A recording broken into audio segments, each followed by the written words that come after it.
peran bambu terhadap budaya Sunda sudah sangat melekat, tidak bisa dipisahkan.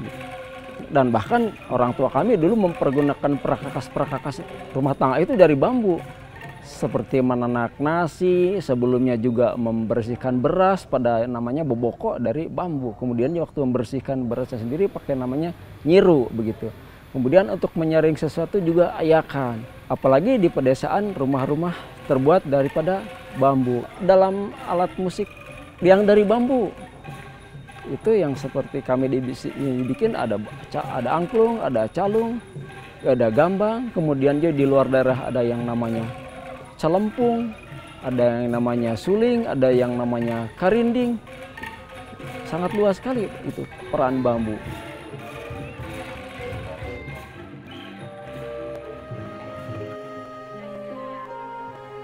Bagi kami suku Dayak Benua dan Tunjung, melalui rotan ini kami ekspresikan budaya kami dengan mempertahankan motif yang dari zaman nenek moyang kami dulu seperti ini. Ini dari zaman dulu sudah ada ini.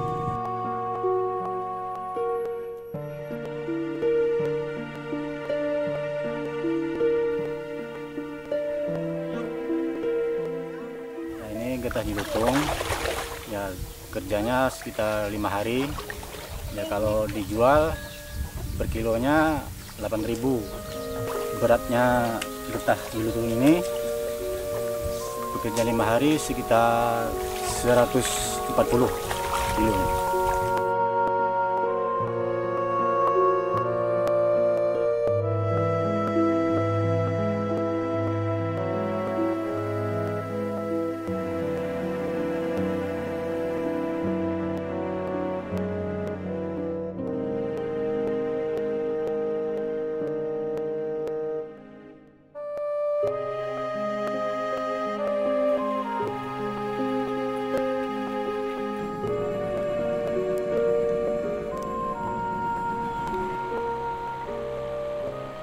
Forests and life in Indonesia are inseparable.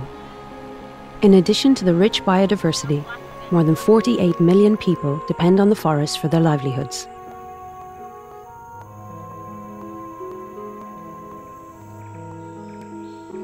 More than 20% of the total protein requirements of the diets of communities surrounding forests are obtained from hunting and fishing within the forest.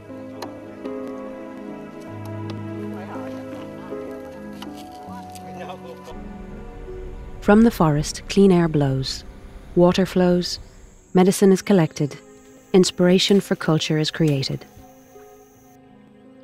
The forest is the protector of human lives and the keeper of the balance of the world's climate.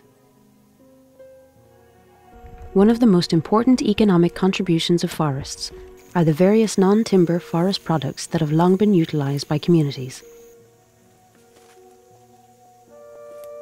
The Indonesian government, through the Ministry of Forestry, has specified 565 species of non-timber forest products, with 6 priority products: rattan, bamboo, gaharu or agar wood, natural silk, honey, and nyamplung or Calophyllum inophyllum.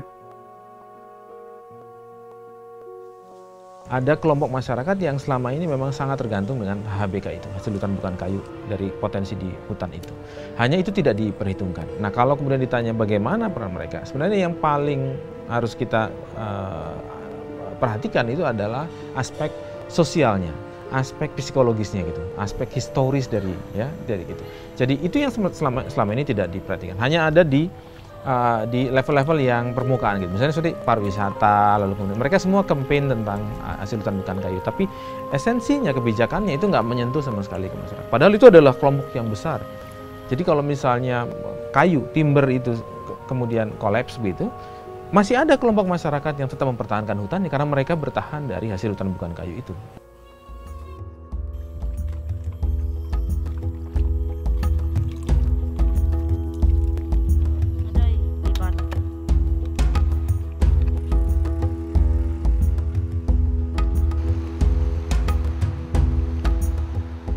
Various unique non-timber products of high economic value are created by the crafty hands of communities surrounding these forests.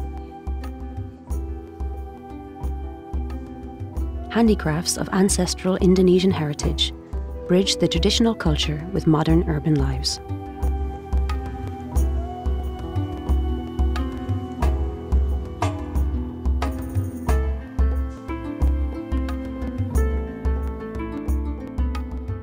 Non-timber forest products are a hidden economy.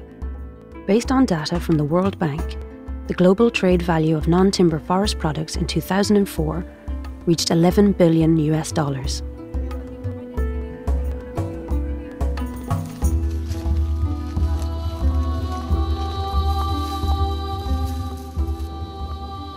Rattan is a non-timber forest product of great economic value, generating substantial income for the state.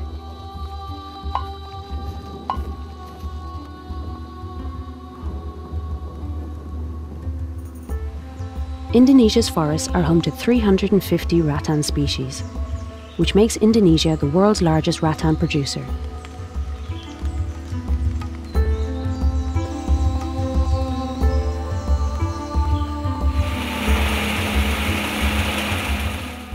Today, Indonesia supplies more than 80% of the world's rattan demand. From that amount, 90% comes from the forests of Sumatra, Kalimantan, and Sulawesi, with the remaining 10% being cultivated rattan. Rattan is one of Indonesia's natural wealth assets. It can be harvested for utilization sustainably without degrading the quality of the forest habitat.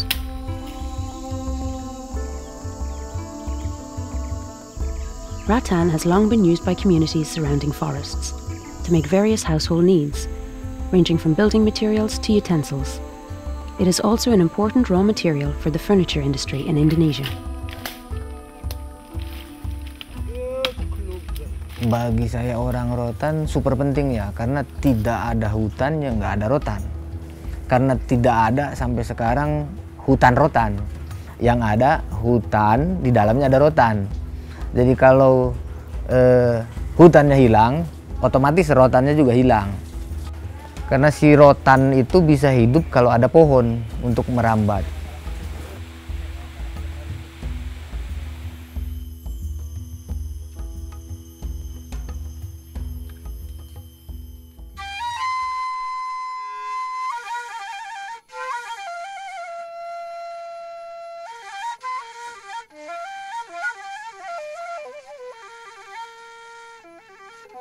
Eheng Village, West Kutai Regency, East Kalimantan, where the Dayak Bunwa people maintain their ancient heritage of weaving rattan for bags, known in their local dialect as anjat.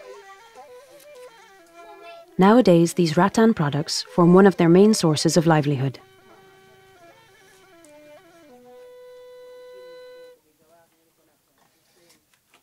Rattan bags, handmade by the community, consist of two colours that leave a mystical impression. From animal motifs to one-coloured bags of complex, tight and tidy weaving, all provide evidence of their intricate weaving skills. The forest and rattan inspire the Dayak culture.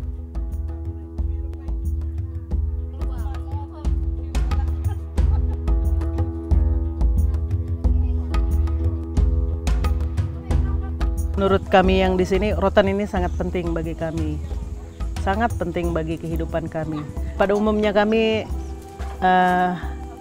senang dengan rotan ini sehingga kami membuatnya menjadi sebuah anyaman, sebuah keranjang untuk keperluan kami sehari-hari, juga bisa untuk menambah penghasilan keluarga kami. 30 lebih lah motifnya yang kami kembangkan itu, yang memang sering kami bikin. Karena tidak semua motif itu orang bisa, ada yang agak susah. Rumit pembuatannya tuh. Jadi kami tidak bikin, kami cari yang mudah saja. Dan untuk pesanan kami terima dari Borneo. Nah, ada juga dari lingkungan kampung kami, dari kecamatan, dari kabupaten. Ada sudah sampai ke luar negeri, kalau ada turis datang ke sini mereka beli. In Kemang, South Jakarta, the Borneo Chic Shop is one of the spearheads for marketing handicrafts of the Dayak people of Kalimantan. Since its launch in 2010, these unique products of the indigenous peoples have made a splash in urban lifestyles. kebetulan memang suka sama benda etnis ya, jadi tenun gitu. Terus ininya kalau dilihat dia tuh desainnya tuh bukan yang sangat etnis gitu, masih agak modern. Jadi etnisnya tuh dibawa ke dunia modern gitu. Jadi menurut aku tuh menarik.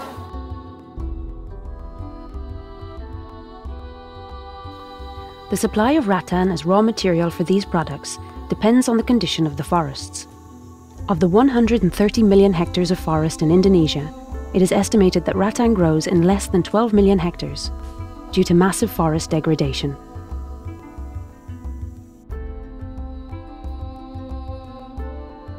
From the wilderness of the forest, rattan travels to the center of Indonesia's rattan industry, in Cirebon Regency, West Java.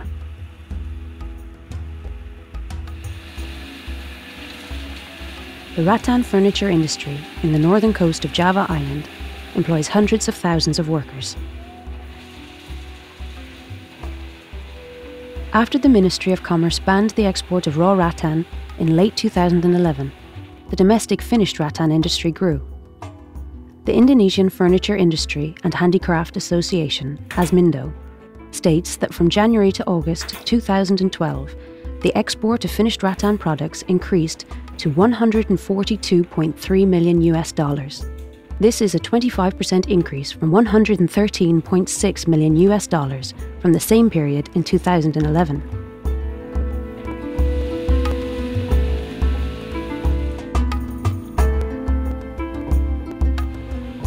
Dengan adanya bahan baku atau aturan bahan baku, ekspor bahan baku di stop, kita sangat terbantu.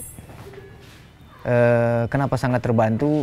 Tentu pasar mebel rotan di luar itu tidak hanya bisa disuplai oleh kita saja kan.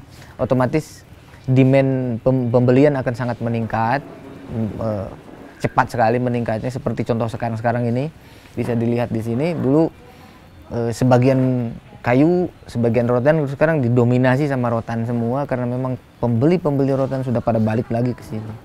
Kita punya tantangan lebih tinggi lagi karena desain itu jadi berkembang ke arah yang lebih menantang. Seperti contohnya warna, dulu hanya simple warna seperti ini, sekarang berbagai warna fancy. Dulu tidak ada seperti ini, sekarang demand-nya seperti itu. Although raw rattan export is now banned, the industry in Cirebon are finding it difficult to obtain sufficient raw materials. Saya lagi bingung mendapatkan berbagai informasi dari kawan-kawan di mana di hutan, kawasan hutan, di penghasil, daerah penghasil bahan baku itu berteriak bahwa Cirebon konsumsinya rendah. Mereka sangat ingin sekali bahan baku mereka itu yang mereka hasilkan dari hutan mereka diekspor. Tapi yang kenyataan saya alami di sini, kita kekurangan bahan baku. Kita itu kesulitan bahan baku. Jadi kebingungan saya itu bahan baku sebetulnya kesulitannya ada di mana? Apakah bahan baku ada yang timbun? Apakah memang para petani itu mereka tidak bersemangat lagi untuk mencari atau mengumpulkan rotan?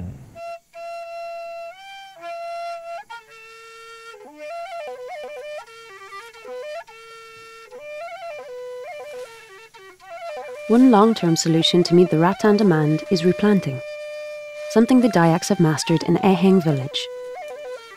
Here they tend the diverse tropical rainforest like agroforest gardens.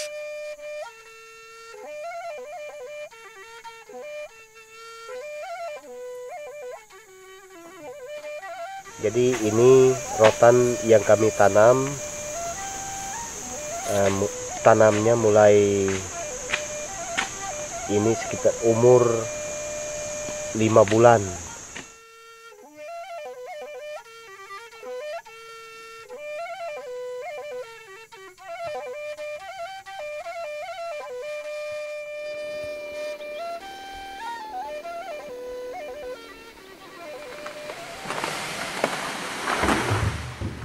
One of the biggest threats to non-timber forest product supply in the wild is the conversion of forest areas and traditional community-managed forest gardens into large-scale and capital-intensive plantations and mines.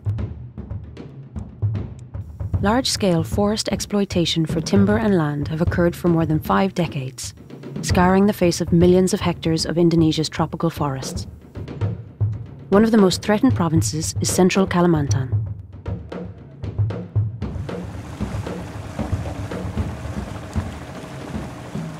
Secondary forests along the banks of Lamandau River, West Kota Waringin Regency. A decade ago, massive timber exploitation took place here. Although there are no large timber trees, the community still relies on peat forests for their source of livelihood.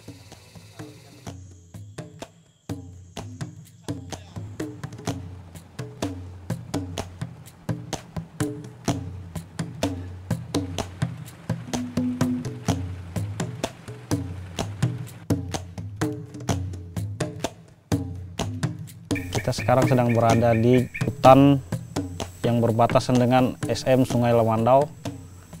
Jalur Sungai Buluh ini adalah jalur yang digunakan oleh masyarakat dalam mencari mata pencarian, yaitu mengikan dan memantung.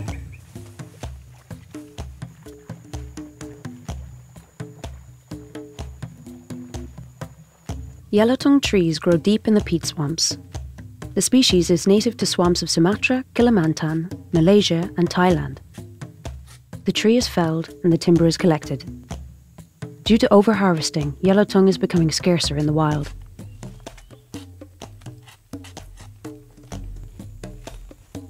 Local communities have long tapped yellowtongue sap to sell for raw materials, for isolators and chewing gum. Indonesia is the largest exporter of yellowtongue sap.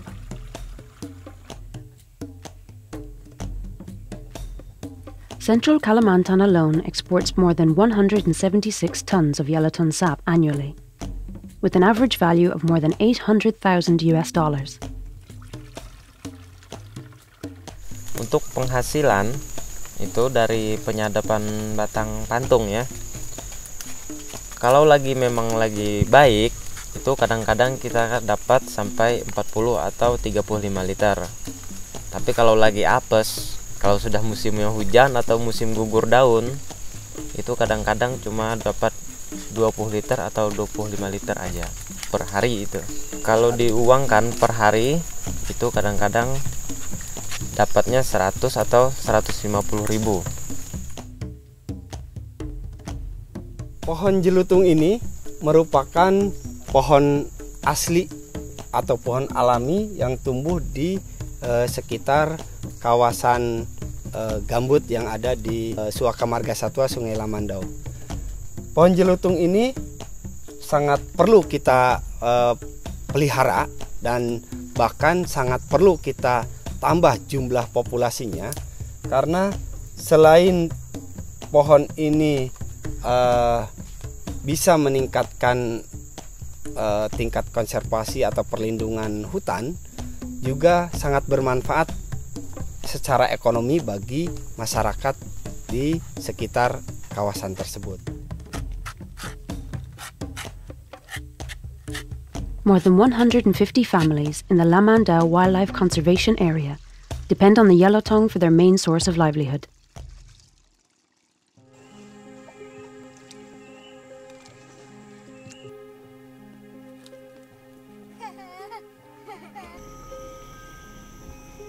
Its high economic value and fast growth, combined with a good understanding of its cultivation, makes yellowtongue into a species that has a potential to rehabilitate the peat swamps of Indonesia.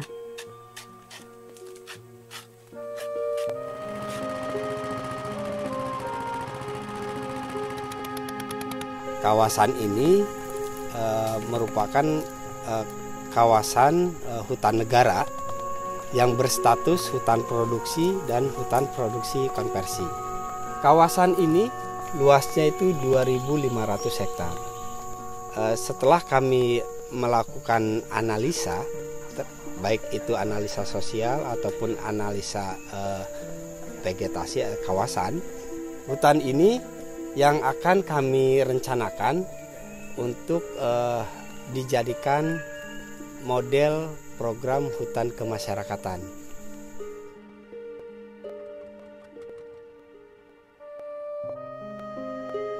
To rehabilitate the peat forests and the yellow tongue population, the local community has planted more than 4,000 yellow tongue trees. Seandainya lahan ini nanti tidak dijadikan lahan HKM, kami takutnya nanti hutan ini beralih fungsi dan berubah jadi perkebunan yang dikelola oleh perusahaan-perusahaan besar, sehingga masyarakat-masyarakat di sekitar sini kehilangan hak-haknya akan sumber daya yang ada di sini.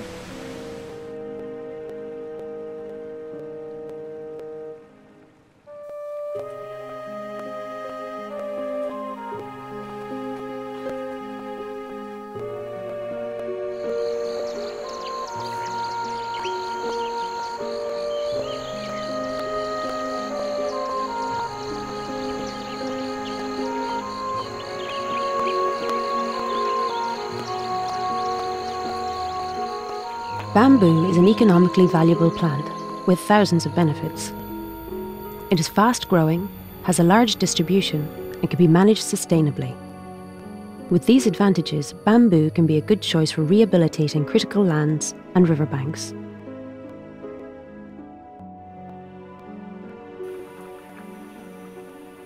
These plants can release 35% more oxygen than a tree stand of equal area.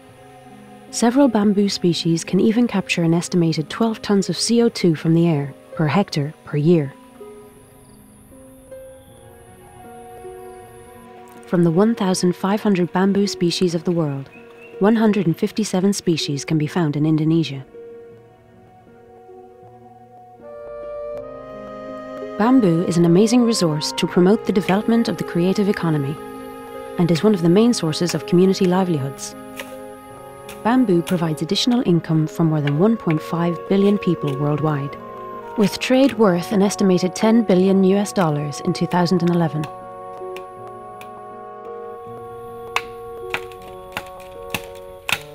Bambu mah dijual pan jadi jan artosna bisa dipeserkeun kana peas kana naon we dan sangu gitu. Indonesia has the largest bamboo forest in Southeast Asia. Today, bamboo in Indonesia covers a total of 2 million hectares. In Java Island alone, there are 59 bamboo species, 7 of which are endemic.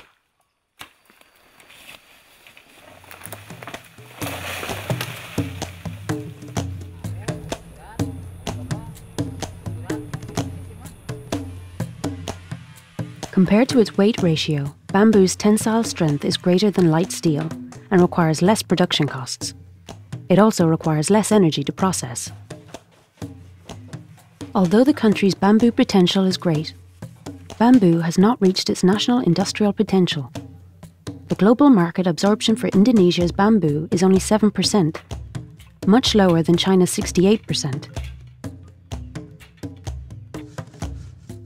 On the other hand, bamboo's value continues to increase.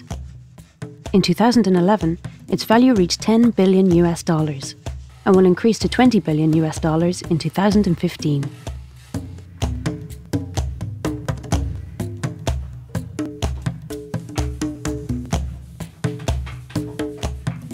Sebetulnya bambu di kita itu sangat melimpah. Cuman pemanfaatan daripada bambu itu sendiri belum maksimal. Alhamdulillah kita mencoba buat furniture bisa diterima baik di pasaran lokal maupun pasaran internasional. Dengan memanfaatkan bambu, kita bisa menciptakan lapangan kerja buat masyarakat. Bahkan bambu itu sendiri kita bisa dibikin bermacam-macam. Apakah itu furniture sampai perabot rumah tangga pun bisa kita bikin.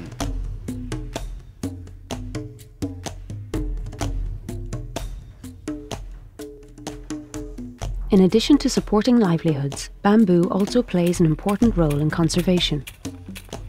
Bamboo's wide-spreading root system forms like an underground network that grasps the soil, making bamboo an effective protection from erosion. Its unique leaf and root, as well as the large amount of organic litter, enables bamboo to absorb twice as much water than many other plants.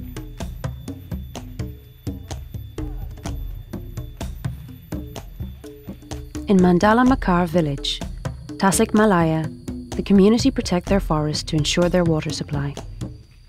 One of the most important plants in their forest is bamboo.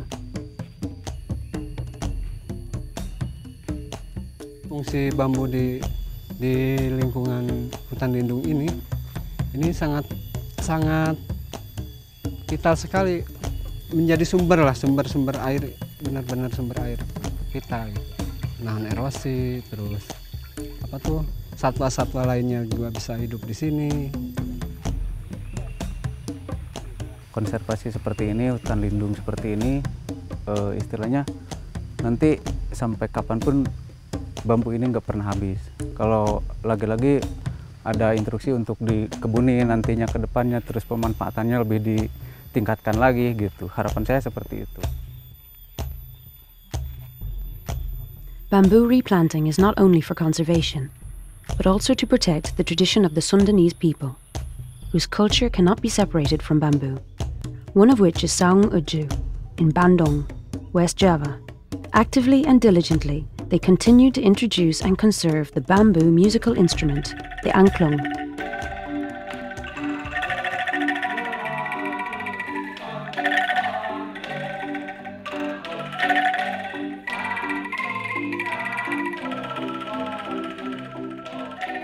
This instrument goes back for hundreds of years and is used by the Sundanese people to communicate with Dewi Sri, the rice goddess, to bless their land during rice planting season.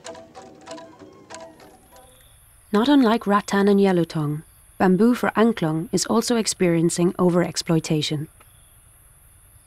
Pada waktu tahun sebelum 2000-an ya, orang tua kami masih ya bukan santai, artinya tidak begitu khawatir bambu tuh di daerah-daerah banyak gitu loh. Walaupun bambu angklung itu spesial ya, tidak sembarang bambu.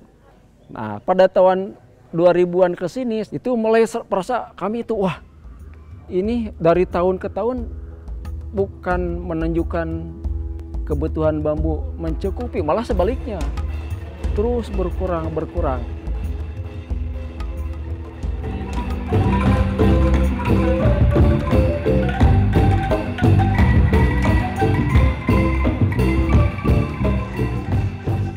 In the development of today's modern world, preserving tradition is important to many countries. Indonesia, a nation rich in cultural heritage, must develop a plan to protect and nurture its many non-timber-based handicrafts.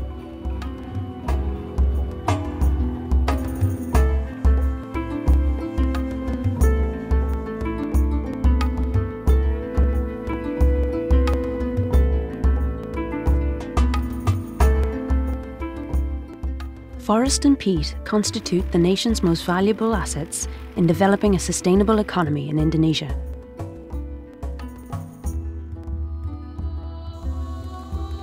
Non-timber forest products are important alternatives in ensuring this remains sustainable.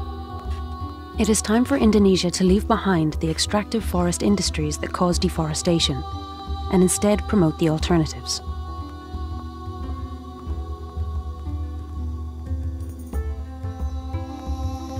People and forests have lived in harmony for thousands of years, and this relationship must be strengthened for a sustainable future.